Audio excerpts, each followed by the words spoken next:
Yeah, I like the little hip hop hat that was out there. I saw it on some videos. I wanted to, buy the hat myself, and I went and bought it, and I spent like $20 on the hat. My mother said, "You can't afford hats like this." She said, "But this is garbage. You can make this yourself." And she showed me how to sew like a couple of lines, and I went and bought $40 worth of fabric. But I'm not thinking in a way of an entrepreneur at that time. I just bought it $40 worth of fabric. Now all of a sudden, it was the same fabric though. So now all of a sudden I have 80 hats that all look like a striped candy cane. And I said to myself, okay, here's what I could do. If I sell these hats for 50 cents or a dollar, I can sell 80 of them and make back the $40 worth of fabric, right? So Yep. now the hat costs me nothing. Yep. But I go and sell them for $10 and $20. Now I make $800 In a day. and the light bulb in an hour. In an hour. I stood out in the corner and just sold the hats, and then the light bulb went off. Now, in this my is head. in Brooklyn, New York. This was in Queens. This is In actually in Queens. Queens. I was born in Brooklyn. I was raised in Queens, and this weird thing happens when you take action. You start moving forward in a positive way. Because when I sold that $800, I said to myself that day, I said I made this with my own hands. It was my ability to convey to the customer, a potential customer, why this was great, a purchase for them. And that day I said, I'm never going to work for anybody ever again for the rest of my life. This is No Excuses with John Taffer. When you do podcasts, talking to you guys is great. But every once in a while, you bring a guest in who I've admired for so many years, not only because of what you do, Daymond, but because of how you do it. Well, it's an honor to hear that, man. Because we never met in person, and it's kind of like I feel like I know you, and I always say to myself, I wish I can talk to people the way that you talk to them. I'm on ABC, so Mickey Mouse is not going to really be that happy. But I want to go tell people, go fuck yourself, and and this garbage, this is shit. You know what I mean? hear you. So yeah, to hear it from a guy like you, I really appreciate it, man. Thank you. Nah, my pleasure. So I want to welcome Daymond John. It's an honor to have you, buddy. Thank you. And you were kind enough to write a little blurb on the flap of my last book, Absolutely. which I appreciated. And we've communicated, but we've never met before. Never met before in person. Yeah. And so to sit here together and look in each other's eyes is really something else. In my book, I cited the excuses that hold us back, fear and ego. And Yeah. one of the biggest ones is scarcity. I love your freaking story. So I want people to hear how you actually started almost knitting, if you will, Yeah. yourself. Tell everybody, because you started literally with nothing. Yeah, I like the little hip hop hat that was out there. I saw it on some videos. I wanted to, buy the hat myself, and I went and bought it, and I spent like $20 on the hat. My mother said, "You can't afford hats like this." She said, "But this is garbage. You can make this yourself." And she showed me how to sew like a couple of lines, and I went and bought $40 worth of fabric. But I'm not thinking in a way of an entrepreneur at that time. I just bought it $40 worth of fabric. Now all of a sudden, it was the same fabric though. So now all of a sudden I have 80 hats that all look like a striped candy cane. And I said to myself, okay, here's what I could do. If I sell these hats for 50 cents or a dollar, I can sell 80 of them and make back the $40 worth of fabric, right? So Yep. now the hat costs me nothing. Yep. But I go and sell them for $10 and $20.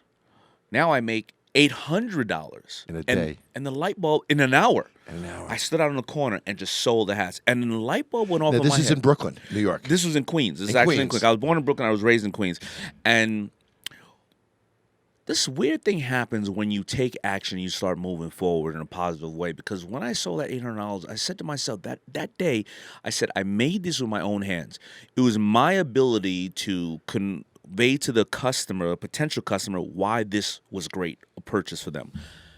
And that day I said, I'm never going to work for anybody ever again for the rest of my life. Because it just took that action.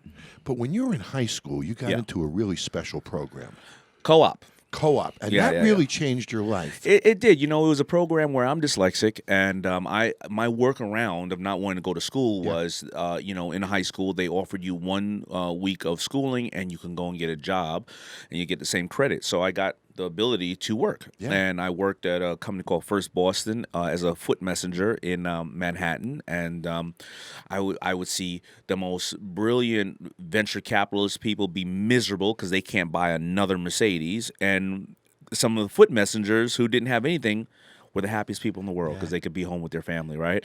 So I started to understand the value of money and what really success is. But I was working since I was 10 years old. I always worked because I grew up with a single mom, and I wanted to contribute to my household because I didn't have any siblings. So that was all part of the course of me growing up, you know. So you almost felt the responsibility to generate money for the family.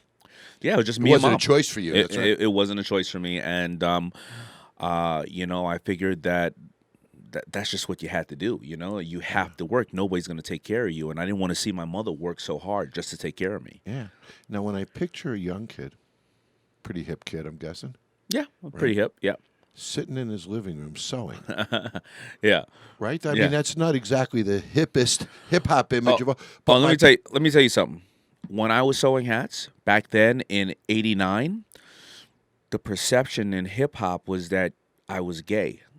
And I'm not gay. I have no issue with anybody's sexual preference. But still wasn't you. Nobody was talking to me anymore. 'Cause My you were friends were sewing. talking because I was sewing hats. You Talk know? about stereotypes. Yeah, I'm telling you, the worst ever. So it's interesting to me. It wasn't hip at the time. No, It wasn't fun. no. I'm guessing your fingers were freaking killing you. Sleeping 3 hours a night because I was still working at Red Lobster. Yep. So you're working. What, you waiting tables at Red Lobster? Waiting tables at Red Lobster. Wow. Yeah. Uh-huh. So you're waiting tables. None of this is glamorous. None of it. None of it. But you were really focused on accomplishment. I mean, you really had your eye on making money and coming through for your mom and stuff. Where do you think that comes from? Is that in your upbringing? Where do you think that I think it comes? is my upbringing because you know my father was around until I was 10, and then life happened, and they got divorced. I never see him again. But whenever I would come home or at home as a child, I would always see my parents come home from work and then either try to go take a course in school or work or create something else and do something to sell. Or whatever the case is, they were constantly moving forward and trying to improve themselves, and I think that's just how I grew up. So betterment was just part of life. Yeah, Whatever you did tomorrow had to be a little better than today. 100%. Wow. So okay. So now you sell these $800 worth of hats, right? Big Yeah. feeling of accomplishment. That's a lot of freaking money for you 100%. back then. Yeah, yeah. So now you come home. What do you say to mom?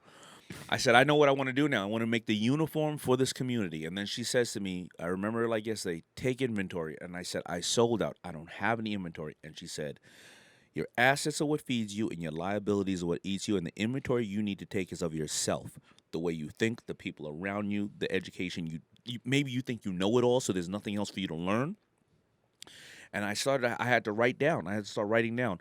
I don't know anything about manufacturing. I don't know anything about distribution. I don't know anything about clothes. I don't know anything about but I know rappers. I know I have a bunch of friends here. I love hip hop. I know my customer. I can sew a couple of hats, and I had to keep adjusting that inventory every 3 months, 6 months. See who I needed around me. So my friends came around, and which friends would help me, which friends didn't give a shit. Those were the assets. Yeah, those are the assets, and those are liabilities. Either way. Wow. Yeah. You know, it's funny. I learned that calling it a Ben Franklin.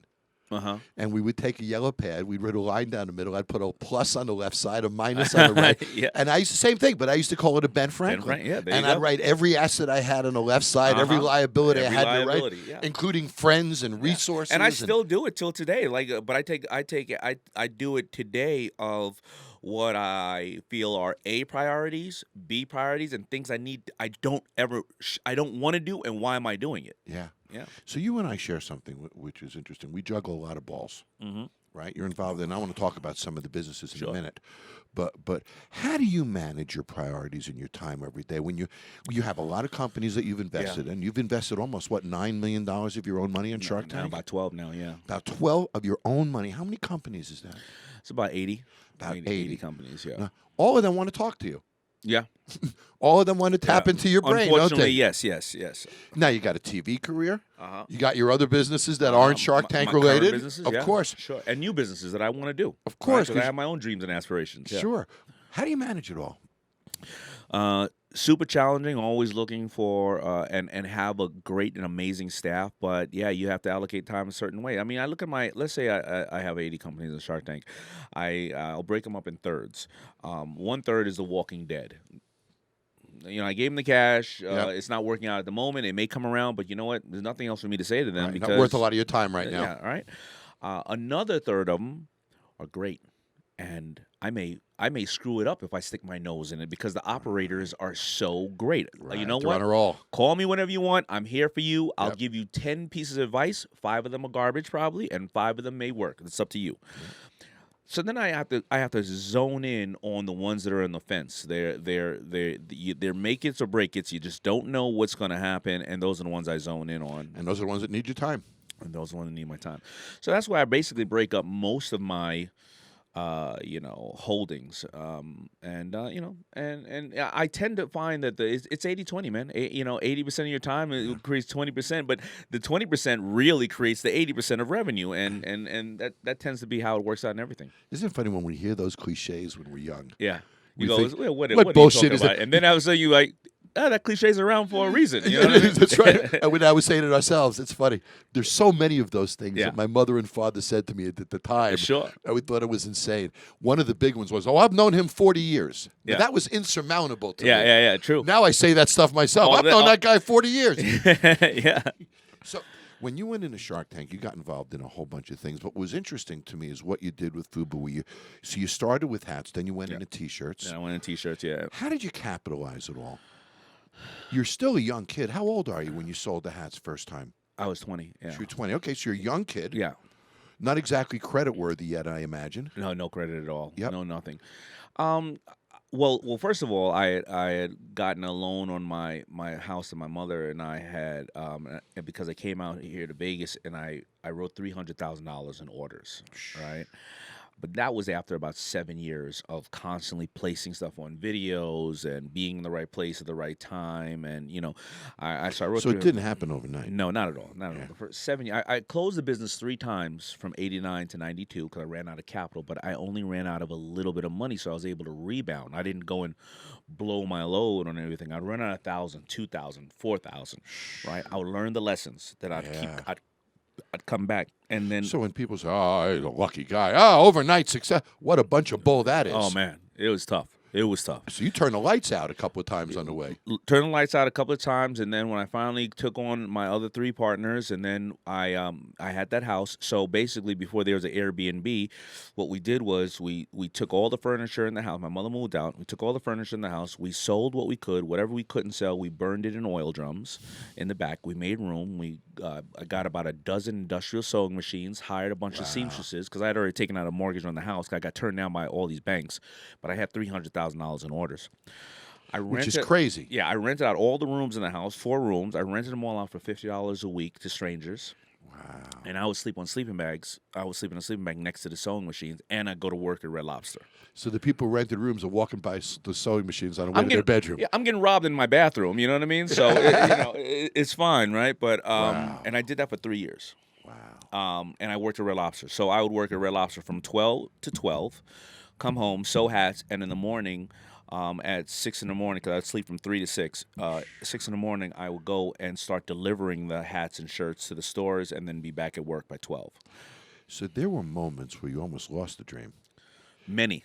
So here you sell your 800, you got an order for 300,000. You're on a high, man. I'm on right? a high. You're kicking, and then all of a sudden, whammo, the reality sets in. Got to close it. Got to close it because you know what? Maybe I bought too much inventory, whatever the case is. I spent my money on this. I didn't know what I was doing. The first batch came in screwed up when I went to a manufacturer, so I had no place to, so. That's the trials and tribulations that most entrepreneurs go through. But the problem is a lot of them give up after the first time. Yeah. Well, you obviously had a passion that didn't allow you to do so. Yeah. Where's your mom now? Mom is in Miami, or I don't know where she is because she's a retired American Airlines flight stewardess. So I'll call. She could be flying I'll anywhere. call her somewhere, and she'll be like, "Yeah, I'm in Rome on a date." And I'm like, "Ma, what the hell's wrong with you?" I don't want you to blush, but how proud of you is she? She's proud. She's proud, but I'm more proud of her, because she's stuck in there, and she always has my back. Moms are the best, man. Yeah, she backed you up big time when you needed it. 100%. Yep. Yeah, and put everything on the line for you all day. That's amazing. Okay, so now you go do Shark Tank. Yeah. Now I was invited to do a guest spot on Shark Tank. By the way, we couldn't work out the schedule. Oh man, I wish you would have. That would have been great. Well, I'll try to do it this year. It would be a blast to do it together. So I know how it works. I got to put money in the bank before I go.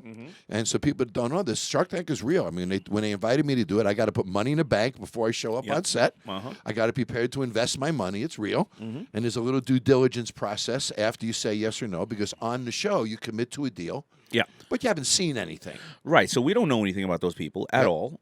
We don't even get a piece of paper on them. You see 8 minutes of what could be an hour or an hour and a half pitch. Right. We go back after that. It takes us anywhere from 6 months to 9 months to close the deals. And we close about 90% of the deals now because I think the Sharks are more in tune with what their strengths are, what they can work with. I mean, season 1, we closed about 30% of the deals because the show was new. We didn't know what to expect. And you weren't as comfortable to jump. Right. And the deal flow wasn't as great. Yeah. But now everybody knows what Shark Tank is. Of so course, the they're bringing you good stuff. They're bringing us good stuff. But they were bringing us crap in the first year, Right. Wow, that's really fascinating. So when you get into the company, sometimes it's more of a passive role. Sometimes, obviously, it's a majority role. Most of the time, it's a minority interest that you guys take in this I business. only take minority interest, and I only take a super passive role because I have my own day job. Right. So if I'm going to sit there and give you whatever $200,000, I'm also not going to show up every day for work. That's worth more to you than the $200,000. 100%. Right. Yeah. So I say, where can I add value? All right. Can I put you with my sales team? Can I help license the product out? Can I help you with some of the manufacturing challenges? But more than ever, you got to run the company. It's your company, and I'm not in the position, and I will not be in the position to tell you what to do. You're the consummate small business guy who makes them big. Yeah, I try. Because it's always a small business when you get in. You don't get into big corporate deals. You create big corporate deals. Correct. If I want to get into big corporate deals, I just send my money over to Tesla or I send my money over to Apple. They don't call me and ask me for any damn thing. Right. And I open the mailbox and there's either a loss or a profit, whatever it is. Yeah. So there's a reason why you do this, because you could passively invest your money in markets and bonds and things like that, but you choose to invest it in business. I choose to for various reasons. I think, first of all, I was lucky enough and blessed to be a small business owner that have met many people and they've helped me up the ladder. Also, though, I learned just as much from these new companies. My guys who do Bombas socks, right? They first came on doing $800,000 a year. I think they'll do over $100 million per year now. But I read they gave away 4 million pairs of socks. And I think they're up to 10 million. That's the important part that I learned. First of all, they go direct to consumers. They're not in retail. They may go into retail if they want to.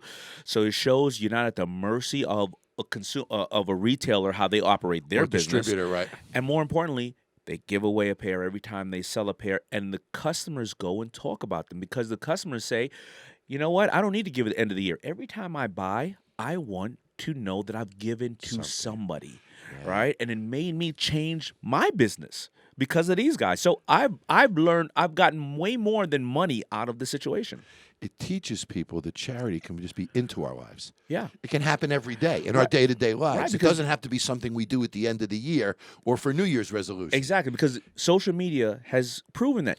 Listen, when I gave away millions and millions of dollars from FUBU before social media and the internet was out, how would I tell people that I gave it away? By advertising off the hardships of others? I couldn't do that. Of course. But today, with social media and the transparency and people want to know the whole story, you can tell that story without feeling like you are trying to benefit off the hardship because you're bringing actually attention to some of the challenges that people have out there. Right. And more people are donating, whether through the socks or on their own. Yeah, when you bring attention to it, the solutions follow. Yeah, absolutely. Is what typically happens. It's interesting. When I look at, like you, I'm a small business advocate. I love small business. I love entrepreneurs. Yeah. I love that guy who takes a risk. That's right. What I love about today's world is I can go into the retail business without building a store, without a warehouse, without a big sales team. Sometimes without inventory. I was just going to say, without a big inventory. And I look at all of these new business models, like socks and sheets and pillows. And it's such an exciting time because you don't need to create the investments. Now, you did that years ago, but you didn't have the internet then. This wasn't as easy. You had to fight it out. I sold you a shirt. I had to follow you home to find out where you live so I can knock on the door to try to sell you another one next week. You know what I mean? Talk about intuitive marketing. Yeah. So when I look at today, and don't hold me to exact numbers, but I'm close, Daymond. Last year, about 800,000 new small business filings happened. Yes. Post-tax changes, about 779,000 per quarter. Mm-hmm. So small business filings are up about Yeah. 70%. 100%. Really exciting time. It's amazing because everybody can open. If you have a cell phone, you can open a business. You can. Yeah. And tax advantages are a little better. Small businesses alive. How do you feel about the consumer marketplace today? Is this a good time to start a business? If you can't start a business now and you can't find money now by people who want to support the business and understand your vision, then you're an idiot. I You know, feel the it's same way. really hard to. It's really hard to not be. If you really now, we have to all look at our report card. We're not always going to get an A on our report card as you show often on your shows. Yeah. But if you really feel you have a good product and idea and you solve a problem, if you solve a problem, a pain that the customer has, you can win. I mean, you could touch a button and you can instantaneously market around the world for free. Remember when we used to have focus groups? Of Are course. focus groups even around anymore? Because Don't need it. because you have social Test media it online. Yeah, get on there, and half the people said it's garbage. Then you know what Garbage. to fix. Right. You know When what I mean? People say, I'd buy it. Then They'll let's- buy it. Let's So sell it. Fix it. Yeah, exactly. So this is the absolute best time to ever be an entrepreneur. So when we think about the opportunity today economically with internet-based businesses and social media-based businesses, when we think about the fact that retail, traditional bricks and mortar retail, is a scary environment They're in today, trouble, yeah. and malls are a scary environment today and sure. stuff. And I look at you, and I don't know if anybody's ever said this before. You market personally. Let me share what I mean. FUBU connected to a community. Yes. It was a personal type of a product. Yeah. It connected with people's souls and Sure. identity. Yeah. When you talk about your sock company, you light up when you talk about that they're giving one away, Yes. right? There's Yeah. something that's personal. Yeah. You're marketing in a personal sense. There's a Yeah. gratification when I buy one of your Yeah. products. So true. Yeah. You connect deeper than other marketers do. I never thought about it like that. I try. Yeah. I guess because it's the passion that's driving me. Yeah.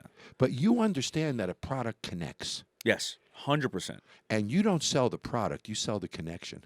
Yeah. It's a I think you're- destination. I think you're a freaking genius, buddy. Well, thanks. I what- appreciate it, but I and wish. but studying thank you. this, Yeah. you know, when I look at your brands and the things that you touch, you go about it deeper. You do. And I don't know if you realize it because maybe this is, you know, your mother's son being better every day. Yeah. It's just me. Yeah. Yeah. But the 100%. fact of the matter is your products connect in a different kind of a way. Yeah. You connect in a different kind of a way. It's fascinating to me. I really think your success comes from this innate depth that you have to connect with people through products and things and services. I think that's really powerful. Well, I appreciate it. I have to give it some thought, but yeah, I mean, I only know I'm too close to it, right? It's Of just course, me, right? Of course. That's why it's fun to hear it from somebody else Yeah. who's not so close to Right, it. right. And I don't know you that well, Right, right. but I know your products and I watch you. And as a marketer, Right. I look at a guy like you and I say, why? How can he touch all these brands and ignite them? Right. You make them personal. It is It's a personal, yeah. really powerful thing in the way that you go out marketing.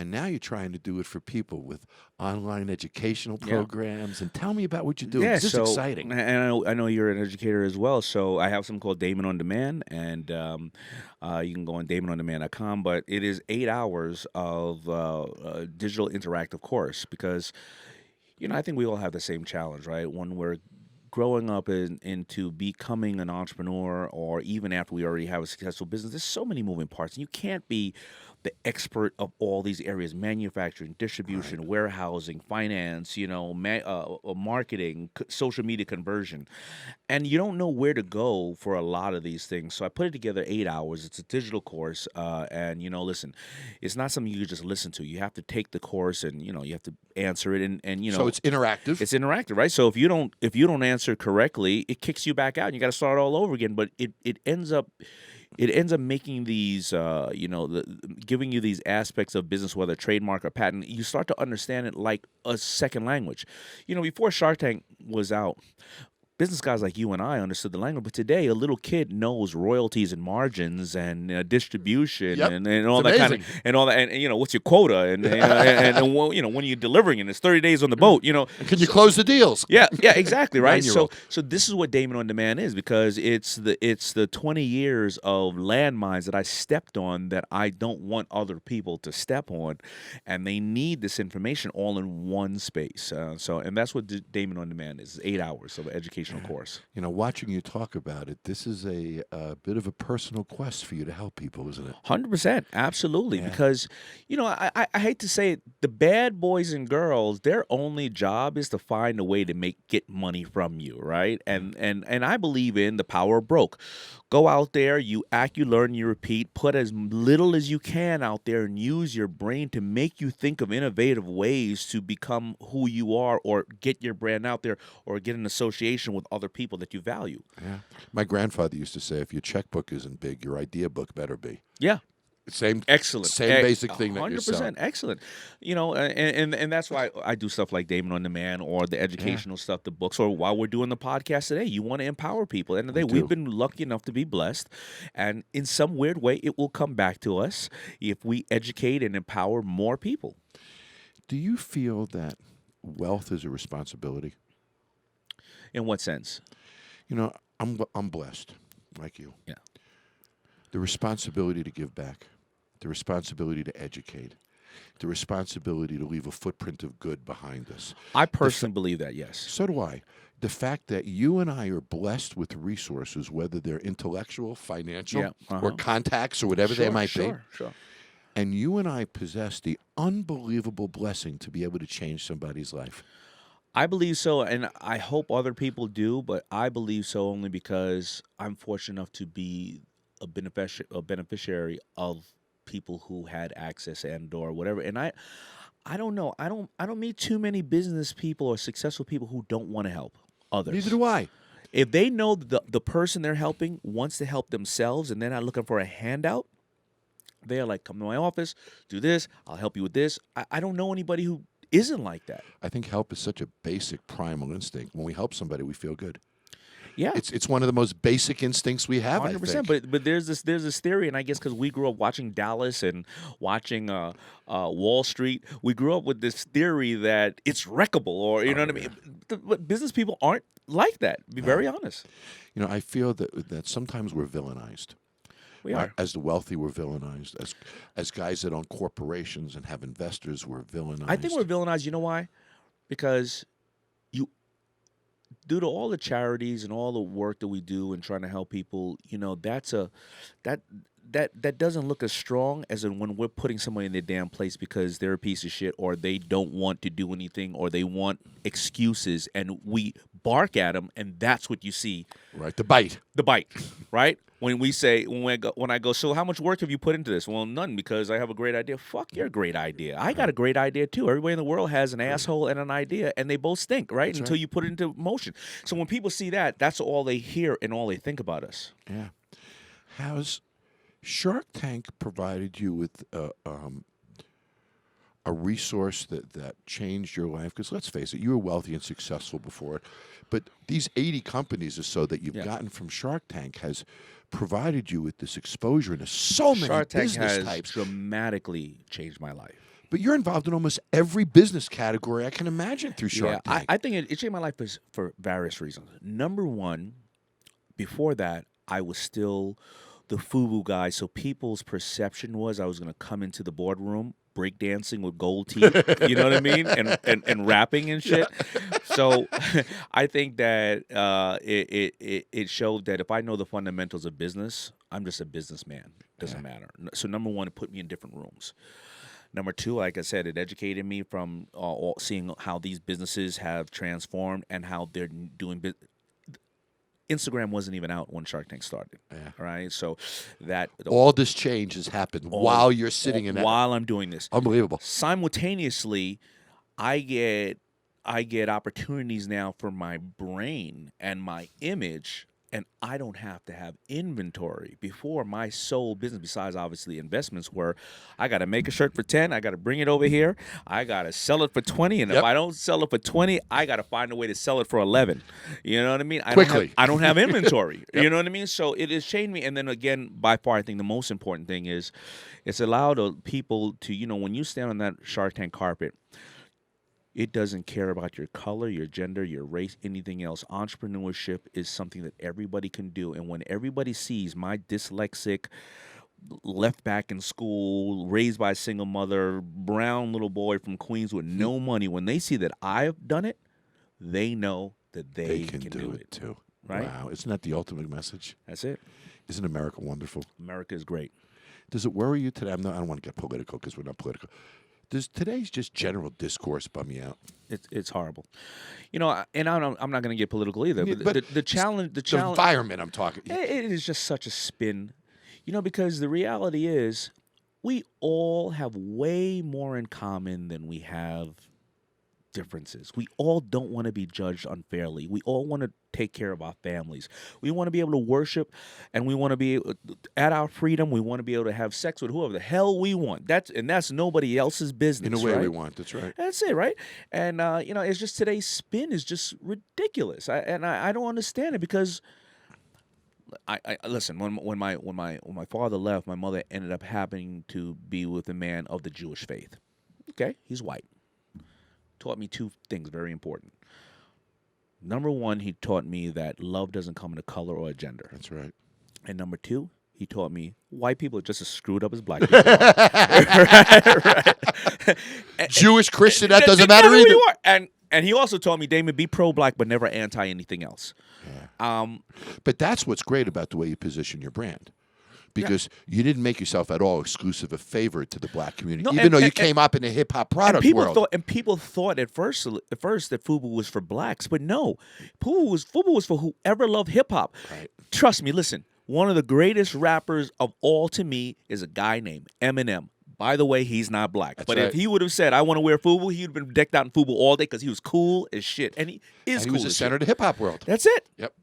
So it was a lifestyle, not an ethnic product. Exactly. Yeah, and it's interesting, and you've made so many lifestyle products since. When we think about this environment today of this discourse, and when you and I were younger, even if we didn't know each other, I'd be rooting for your success. Right. You'd be rooting for mine. 100%. Yeah. I almost feel like today we're not rooting for each other like we used to. You know why we're not rooting? I believe because when you get up and you open up Instagram, everybody else is sexier, healthier, they're on a vacation, they're richer than you, and they're just as screwed up. But because everybody's putting up this sizzle reel of their life and not the blooper reel, it gives people this insecurity that what am I doing wrong when you're doing it right? Yeah. Right? But you're not, you're just looking at all this crap. And it makes people feel inadequate almost. It makes people feel inadequate. 100%. You know what else is interesting? I think there's a real bullshit part of it.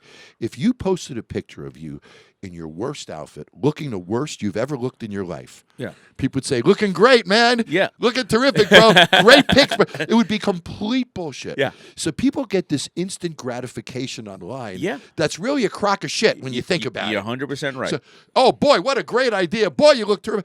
And it's BS. So what happens, I find, with a lot of young people, and it worries me, Dame, when I look at some of them, is they're not used to working long and hard like you and I are. That's true. They get programmed for this instant gratification. Yeah. Because they post it, whammo, Yeah. they get Yep. it. Uh-huh. Where it took you years to get that gratification. Right? There were dark days where you were failing. Very bright dark days days. when your future was bright. But that gratification didn't come for years until you held that $1 million check. Yeah. Yeah, 100%. Yeah, instant gratification. You're right. And that worries me today because you and my gratification came hard. Yeah. We worked hard for it. It took us years to get it.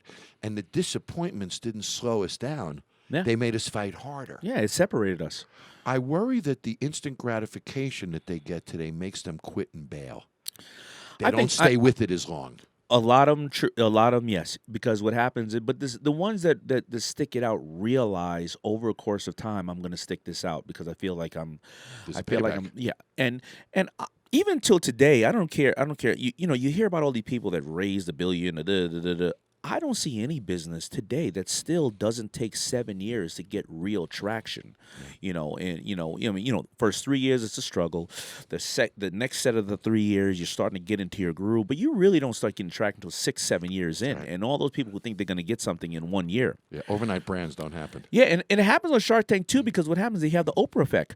Boom, you get on Shark Tank, $1 million sales. Okay, get to work, because what happens after that is, and then then you get into your groove and you come back after you analyze where your successes or failures are coming from. If you survive it. If you survive it, That's right. 100%. Yep, and I'm guessing 30-40% probably don't. Yeah, They get that low. Correct. So they gear up for they get the Oprah rush, moment. and then they get caught with their pants down and they spend themselves out Then of they're business done. in the end. Then they're done. Yeah. Tell me about your new book. New book, Power Shift, is going to come out in March, and it's about a lot of the stuff is about negotiation. It's about listen, end of the day, we all have to negotiate one way or another. Whether you're trying to get your remote control away from your spouse or you're trying to get $1 million deal, right? We're all pitching all day. Yeah, we're pitching all day, and more importantly, we're negotiating with ourselves when we look in that mirror. You know what I mean? I'm with you. So it's a lot of these things on how you are going to get what you want and the ability and the techniques to do it. The things that I see when I see these people stand in front of me on Shark Tank, the way that I see them just shoot themselves in the head when they first walk in the door, or the way that I see them go, this train is leaving the station one way or another. You want to hop on? It's cool. If you don't want to hop on Sharks, it's up to you. But I'm getting the hell out of here, and I'm going to be good. And we're like, how can I be down? You know what I mean? So, yeah. Okay, buddy, you've made the money. Yeah. You've got the fame. Do you like fame, by the way? I do and I don't. Me too. It's got to be a real bad side to it. Right. So, the fact of no privacy is or challenging, my family and stuff like that. That's the challenging part. But People treat you different because you're famous, don't they? they do. I find even old friends from high school will treat me different suddenly because I'm famous. It's weird, isn't it? It's so weird, right? Because you don't know where But it's you're the coming same from. guy Right? you were 25 years ago. 100%. The good part about it, though, is I don't have the fame like Beyonce and Jay-Z, because I can't even imagine. Oh, that's over that. the top. Yeah, I can that imagine that is that, like yeah. ridiculous. The good part is, people come up to me and they pitch me because they want a better life for their family. So how many pitches a day? Oh, I got an idea for you. I get if I can get up to 300 a day, depends on if you In add email social stuff? media and stuff. I get up, but on the street or somewhere in physical reach, 30 to 40 a day. So getting in an elevator with you provides the ultimate elevator pitch Elevator pitch. opportunity. Yep. But believe it or not, I don't get too many elevator pitches. Why? Because there's often a couple of people in the elevator, so nobody wants to throw their business out there. You know what I mean? And I know how to tell them, don't tell the idea. Somebody in here may take it. Then they go, all right, no problem. You're having fun, I can tell. You're loving life, man. Yeah. So when you woke up this morning, you chose to came here. Mm-hmm. Why? Well, first of all, I'm a fan. Thank you. And I wanted to meet you in person. And Thank I knew the conversation was going to. I was going to some way leave smarter than when I woke up.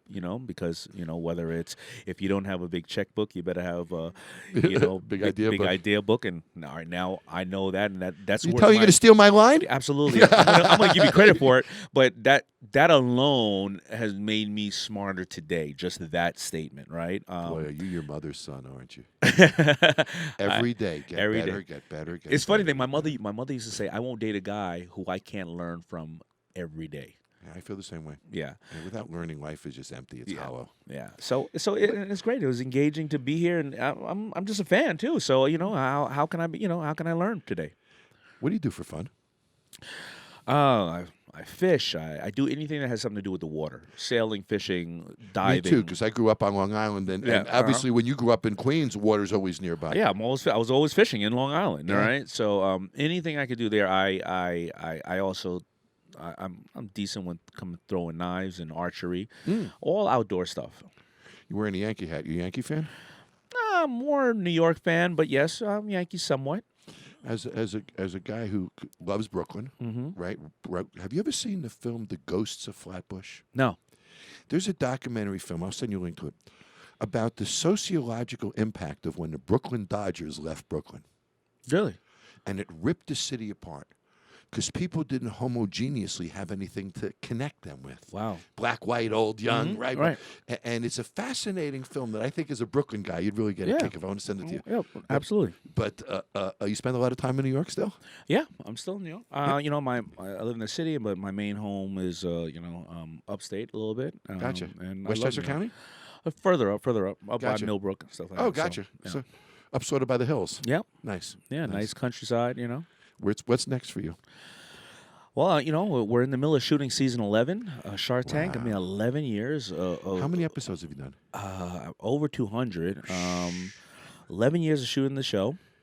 Isn't that incredible? It's Did amazing. you ever think it would last so long? I never thought it would last one season. I thought I'd make a pilot and go home with my own show. I mean, to think that it would be an arrogant assumption in the beginning. Yeah. You'd be an ass to think that I it thought would it make would it this fail. long. I'm like, who wants to see 5 business people talking? Who wants to see that crap? But let it be a producer like Mark Burnett, you know, and He's genius. And he's genius, right?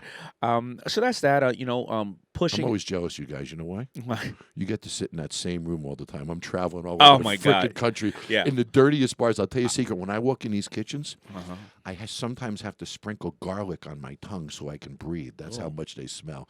You're sitting in that nice, comfortable chair in that nice, yeah, comfortable yeah. boardroom. Exactly. I feel bad for you on that one. I remember because they wanted me to do a show very similar to Traveling the World. What was the Anthony Bourdain show? And Oh, I sure. I was like, I can't do that, man. Yeah. I can't be on the road like that. That's crazy. Yeah.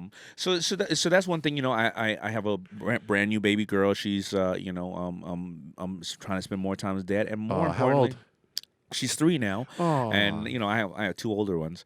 And more importantly, I had cancer 2 years ago, and I'm cancer free. And Congratulations. thank you. And I want people Beating to know that does not surprise me with you. well, I want people to know that, you know, guys like you and I, we take care of everybody else, but we don't take care of ourselves when we're coming up. And I want people to know about early detection because there's a good chance you could beat anything if you catch it in time. ahead of But it. don't put your head in the sand.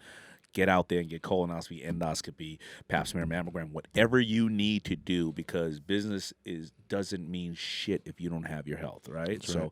So those are the things I'm doing, and I also try to save animals. I'm on the Petco board, Petco Foundation. I'm trying to save those little furry friends of ours who can't fight for themselves. Well, I'm into that big time. I'm also on the board of Cleveland Clinic. Oh, Cleveland And I'm Clinic, very yeah, absolutely. into neurological Yeah, disorders, and it's a really important thing to me. So we're working hard on Alzheimer's, Parkinson's, Huntington's Absolutely. disease, and, Yeah. and I'm with you.